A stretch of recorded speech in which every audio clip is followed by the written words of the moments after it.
Welcome to Amazing World Channel. Irish voters would reject any move to legalise abortion in all circumstances up to 22 weeks, an opinion poll has found.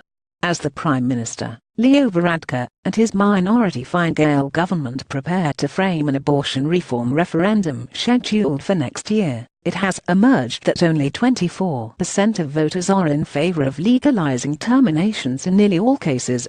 According to an Irish TimesIpsos MRBI poll published on Friday, 57% of the Irish electorate would favour allowing abortion in cases of rape, fatal fetal abnormalities, and when there is a real risk to a woman's life.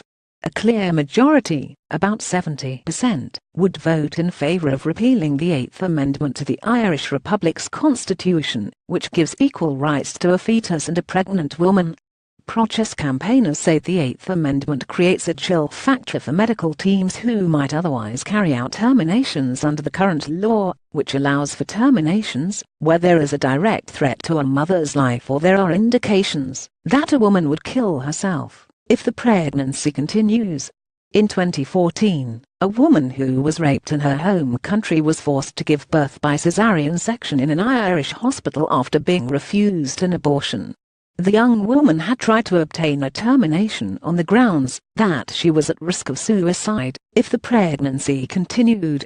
The case was the first proper test of the country's 2013 Protection of Life During Pregnancy Act, which was supposed to allow for limited abortions in Irish hospitals. The law provides for cases where the woman's life would be in danger if she goes full-term, or in cases where she is suicidal in such instances as rape and incest. Critics say that in this instance the law proved no practical value to the woman concerned. Tens of thousands of pro-choice campaigners marched through Dublin city centre at the weekend demanding the abolition of the Eighth Amendment, which was voted into the Constitution in 1983, after lobbying by powerful religious-based, anti-abortion groups. Many of the protesters called for full abortion reform to bring Ireland's law in line with the UK, the main destination for thousands of Irish women who have to travel abroad to terminate pregnancies. However, the latest polling figures suggest the government would have little chance of success with a referendum that offered full liberalisation of the law. Last month, Varadkar told Parliament that a referendum on the Eighth Amendment would be held by next summer. He said Ireland was not ready for abortion on demand.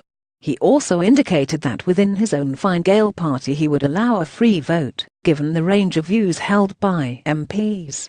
Many of his MPs, particularly from rural, more conservative constituencies, are opposed to widespread abortion reform. The Foreign Minister, Simon Coveney, has said he would be surprised if Irish voters agreed to a liberal abortion system as it exists in Britain.